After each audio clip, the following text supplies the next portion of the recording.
Imagine one password protects several different accounts. It may be long, random, and difficult to guess, then an old service suffers a data breach. Your password becomes exposed. The surprising part is what happens next. The attacker may never target that old service again. Instead, software tests the same password across other websites. Could one forgotten account open several important ones? Password reuse is not difficult to understand. People may manage dozens of accounts. Remembering a different password for each one feels impossible, so one strong password becomes a convenient master key. Sometimes people create small variations. They add a number, symbol, or website name. This feels safer than exact reuse. But the real question is not only password strength, it is what happens after one password becomes known. A strong password can resist guessing. It may be long and unpredictable. That protection matters while the password remains secret. But a stolen password does not need to be guessed. The attacker already has it. If the same password protects another account, strength cannot separate them. This is why password uniqueness matters. A unique password limits the direct damage from one exposure. The stolen password should fail everywhere else.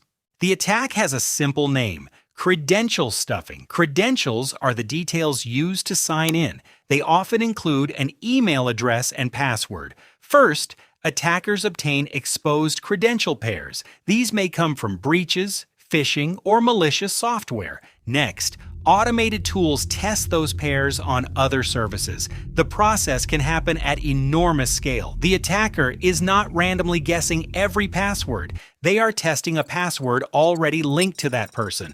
When reuse creates a match, another account may open. That second service did not need to suffer a breach. Is this only a theoretical possibility? Research using real account records says no. One study examined 2 decades of exposure at a university. Researchers compared accounts with credentials from many external breaches. Passwords copied exactly from breaches showed much more suspicious activity. They were nearly 4 times more associated with exploitation than modified guesses. That study involved one university. It cannot represent every internet user. However, it directly connects exposed passwords with observed account misuse. Another study examined 21 million login events. It found breached credentials in some real login attempts. That sample was voluntary. Its percentage should not describe the entire internet. Together, these studies support the underlying mechanism. What if each account uses a slightly different version? Perhaps one ends with a number, another begins with a capital letter. This is better than an exact match. However, it may still be predictable. Researchers tested passwords changed with common patterns. Knowledge of one password made related versions easier to guess. In one study, cross-site knowledge doubled success within 100 attempts. That study used older breach data. Its exact percentage should not be treated as current, but the lesson remains useful. A variation is not truly unique when the pattern is predictable. Not every compromised account creates equal harm. Some contain payment details or private messages. Others store documents, photographs, or personal information. An email account can be especially important.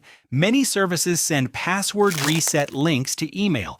Access to that inbox may create routes into other accounts. An attacker may also impersonate the account owner. Messages from a familiar account can appear trustworthy. This can spread scams to friends, relatives, or colleagues. Password reuse therefore changes the size of the problem. One exposure can become several separate incidents. Does protection require memorizing dozens of random passwords? No. A password manager can generate and store different passwords. It can fill the correct password for each service. This reduces the memory pressure behind reuse. Current security guidance supports reputable password managers. However, a manager is not a magic shield. People may save only selected accounts. They may delay replacing old reused passwords. The manager itself also needs strong protection. Its main benefit is practical separation. Every account can receive a different generated password.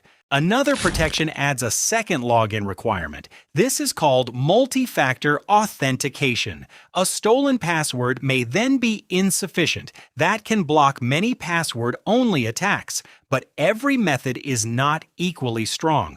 Codes entered manually can still be stolen through phishing. Repeated approval requests can also confuse or pressure people. So multi-factor authentication reduces risk. It does not make every account impossible to compromise. Some services now offer passkeys. A passkey does not send a reusable password. It uses cryptographic keys. One key stays protected on the user's device. The service receives a different public key. Each service, therefore, gets its own credential. There is no shared password to test elsewhere. Current technical assessments support passkeys against credential reuse. They can also resist ordinary phishing. However, device security and account recovery still matter. No login system removes every possible risk. What should someone do after discovering password reuse? First, change the exposed password everywhere it was used. Start with the email account controlling password resets. Then prioritize financial and identity-sensitive accounts. Use a different generated password for every remaining service. Choose a passkey where one is available. Otherwise, enable the strongest practical multi-factor option. Review recovery details and recent account activity. Do not rely on changing only one character.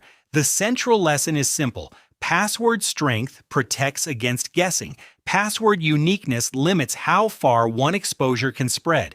Being cautious does not mean expecting every account to fail. It means preventing one failure from becoming many.